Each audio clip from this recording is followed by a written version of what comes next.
السلام عليكم ورحمة الله وبركاته.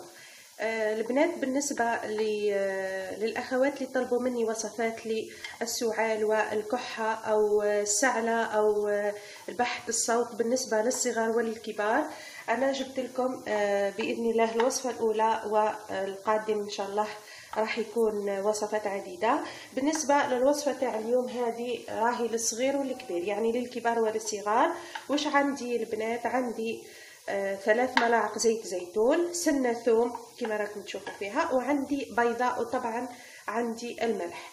وش راح نعملوا البنات؟ عندي زيت زيتونة والثوم. زيت زيتونة والثوم يعتبر كمضاد حيوي قوي جدا بالنسبة للسعال.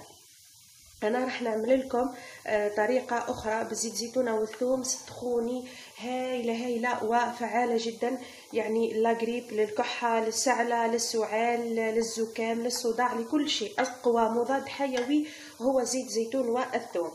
وش راح نعمل البنات؟ أنا عندي 3 ملاعق زيت زيتون، عندي سنة ثوم أو فص ثوم، راح نقليهم مليح، يعني نطرشق كما نقولوا احنا، نطرشق هيك الثوم في زيت زيتون. ومن بعد باش نضيفوا العظمه او البيضاء والملح.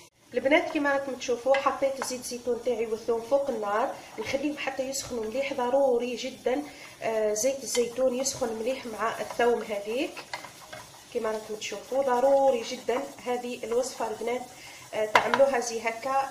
انا يعني هذه الوصفه متبعتها من زمان، يعني ليا ولولادي لعائلتي، تربيت هكا، يعني تعلمتها على دارنا.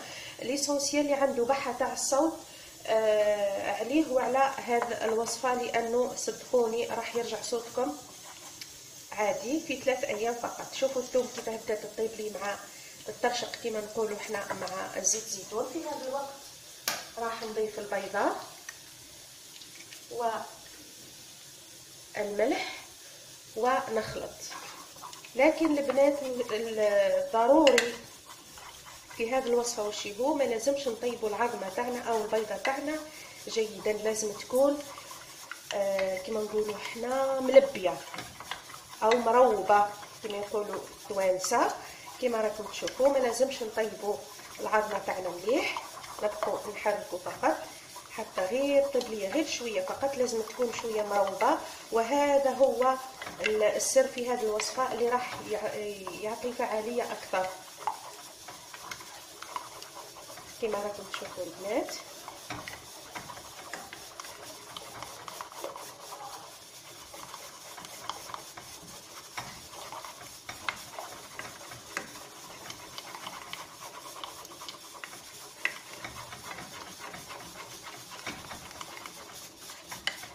هكذا يكفي البنات كما راكم تشوفوا. هذه هي الوصفه تاعي تاع اليوم. شوفوا لازم تكون البيضه هكذا، ما لازمش تكون يعني طيبه جامده، او لازم تكون هكا مروبه.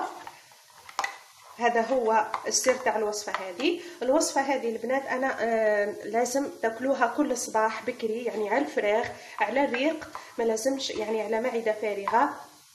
كي تنوضوا اول ما تنوضوا الصباح صغار ولا كبار لازم تاكلوا هذه العظمه على الصباح، يعني على الفراغ. وكي تجوا ترقدوا في الليل تزيدوا تعملوا وحده وتاكلوها حتى هي قبل ما ترقدوا. يعني صدقوني هذه الوصفه فعاله جدا لبحث الصوت خاصه، يعني ومغذيه ومفيده للصداع والسعال والكحه وما والى غير ذلك. المهم البنات الوصفه هذه لازم تتكل قبل الصباح بكري، يعني كي تنوضوا بعد قبل ما تاكلوا او تشربوا حليبكم، وقبل ما ترقدوا لازم تاكلوها هكذا. هي الوصفه تاع اليوم، نتمنى ان شاء الله يا ربي تعجبكم. وهذه الوصفه خصيصا للاخت عائلتي حياتي ام اكرم، حبيبتي ام اكرم، عائلتي حياتي كيمو. هذه الوصفه لانه كانوا ولادها مرضى وهي ثاني، ويعني وحبيت يعني نفيدها ببعض النصائح اللي انا نتبعهم في داري، لانه كل ام عندها صيدليه في الدار، كل ام هي صيدليه عائلتها في الدار. لهذا البنات انا مره على مره نعمل لكم وصفات، باذن الله راح نفيدكم. والمره الجايه ان شاء الله راح نعمل لكم وصفات اخرى. هذه الوصفه البنات لازم ناكلوها هكذا، لازم البيض يكون هكذا مش طيب بزاف. هذه هي الفعاليه تاعها. والسلام عليكم.